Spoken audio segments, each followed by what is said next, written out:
Hi everyone, I'm Emily and this is Keto Life. Welcome to my kitchen. Today I'm going to show you how to make my cauliflower risotto and cauliflower grits. Now it's kind of the same recipe, but there's a few alterations as we go along depending on whether you're making the risotto or the grits, so I'll show you those as we go. But first I'm going to start off with showing you the ingredients, and I'll list all these amounts and everything in the description of the video, so you don't need to be writing this down or anything.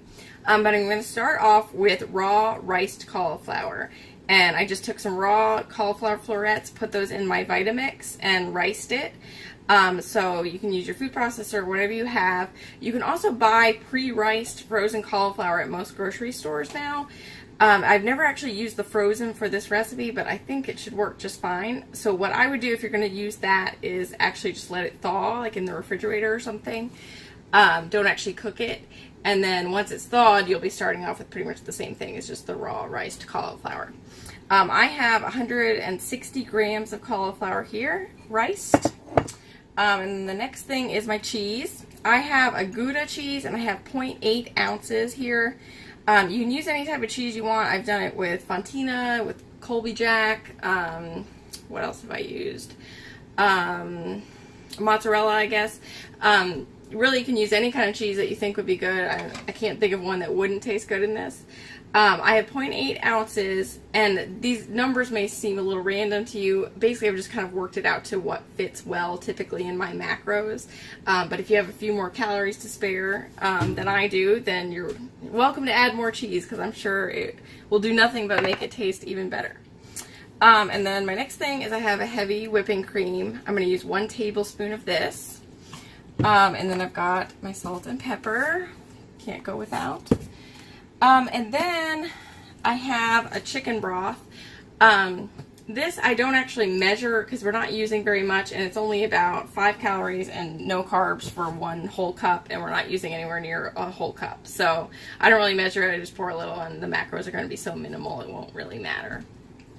And then this is kind of the fun part where you get to experiment and add your own toppings or add-ins, because with a risotto you can pretty much add, I mean, there's so many things. You could add mushrooms, you could add spinach, you could add some white wine, anything just to add more flavor or more texture. It's gonna be good. You could do sauteed onions, tons of possibilities. Today I'm using this mushroom and truffle cream, and I got this in the grocery store, just like where the tomato sauces and the pestos are and stuff. So I thought I'd try it out because it looked really good. It's less than 1 carb for 2 tablespoons. So that's what I'm using, is 2 tablespoons. And we're going to see and make a little bit of a mushroom truffle risotto. So I already have that measured out in here. And then if you're making grits, this is not a must, but it does help kind of boost the grit flavor, make it really seem more like grits. It's called Amaretti Sweet Corn Extract, and I got this on Amazon. It is not cheap. It's this bottle was about $33, I think. So definitely not a cheap option, but you also don't use that much at once. We'll probably use about, I don't really measure it, but probably about a 1/4 teaspoon or so in the grits recipe. So you're not using much at a time. That helps with the cost, but it's definitely not cheap. Again, certainly not a must-have, but if you really want that, if you're really craving that grit flavor, that corn flavor, it really does make a difference. It smells like popcorn. It's so good. Okay, and then I think that's all. So we're going to get started. So I'm going to turn my burner. I have just a skillet frying pan. I'm going to turn my burner to about a medium-high. Let it heat up a little bit. I've got an avocado oil spray here, so I'm just going to spray that on my pan. I'm not looking for like a pool of oil or anything. We just want it to make it where the cauliflower doesn't stick to the pan. So I'm going to let this heat up just a little bit. We're just wanting to cook the cauliflower and get it a little bit browned. So you just want to get your pan a little bit hot before you actually put it in there. Okay, so I'm just going to go ahead and skip it in there. Okay. And just get it kind of in a flat layer so that it can all get cooked. And then we can go ahead and get it seasoned here as well. And I don't really measure my seasoning, I just kind of go by eye. So that's our pepper. and some salt.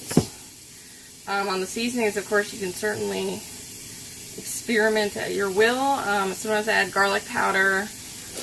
You could certainly make it spicy if that's what you're looking for. It's a super great recipe because it's real quick to make. Great for weeknights when maybe you're getting home from work and you don't have a lot of time to cook dinner. You can also pre-make it because it's actually very good warmed up as well. So if you want to make your side dish early and then you can get home from work and go ahead and cook up your meat and just reheat the cauliflower. Works great for that. Or you can always reheat it for breakfast and it's pretty delicious like that too. So getting a little bit of sizzle, I'm just going to kind of stir it around. No real science to this here, just kind of letting it get, we just want it to be a little bit golden brown, not super seared or anything, just want to get a little bit of color on there.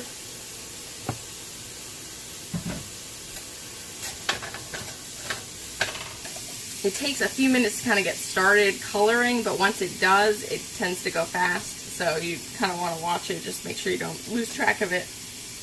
I've definitely left it on a few times too long when I'm doing something else for dinner, and it gets a little over browned, but you know, it still tasted pretty good to me. So it's one of those things you can't really screw up, so that's always good in my book. Okay, so that's looking pretty good. So we're going to turn the burner down to about kind of like medium-low. We just don't want this to overcook. Okay, and then at this point, I'm going to add my cheese. It's good to add the cheese first, just so that the pan's still definitely hot, so it's all going to melt. So we're just going to mix that up. Another thing you can do is you can add butter to this. Especially with the grits, the butter's really good.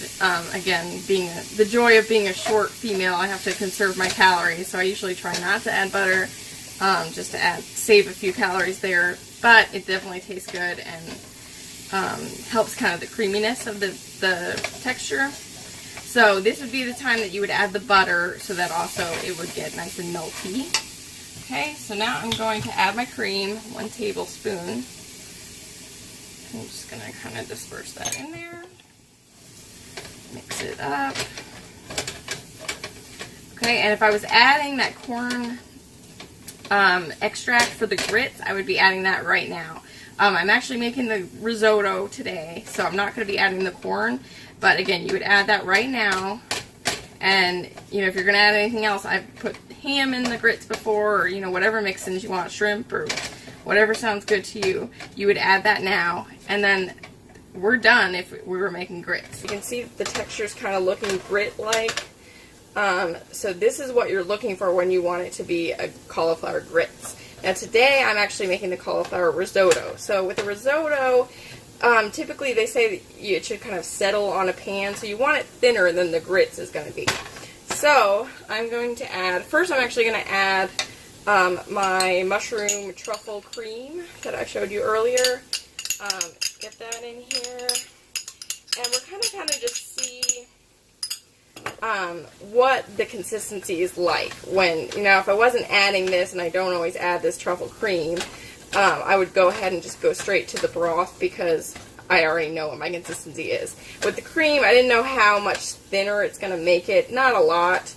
But you just kind of want to get to your final resting point before you add the broth, because the broth is really just there to get your consistency where you want it. So that's where we are.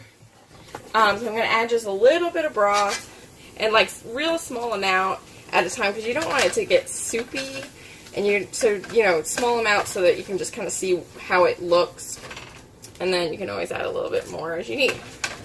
So I'm just kind of looking for that thin, not thin, but the risotto texture. Again, it's supposed to kind of settle, flatten out onto the plate when you serve it up, supposedly for risotto. So I'm just kind of looking to get it thin enough where it's going to do that, but where it's not soupy and it still looks like that rice risotto texture. So this is looking pretty good. I might just add just a little bit more. Again, I don't want it to be soupy. Okay, maybe just a little bit more. Alright, that is looking pretty good to me. Okay, so we are done. So I'm going to turn off my burner and I'm going to serve this up onto my plate. Maybe it could have been a little bit thinner if you want the real authentic risotto consistency. But you know what? It's whatever you prefer and whatever's going to taste good. And I know this is going to taste good, so not too worried about it. Alright, and that is our risotto. You can see that there. It looks delicious. It smells delicious. Oh my gosh, that mushroom truffle cream really smells good, so I'm excited to try this. So that's it. I mean, would that take maybe 5 minutes from start to finish? So it's super easy, quick, delicious keto recipe that you can make for dinner, for lunch, for breakfast, for guests, for your family, for yourself, anything you want. So enjoy and join me next time.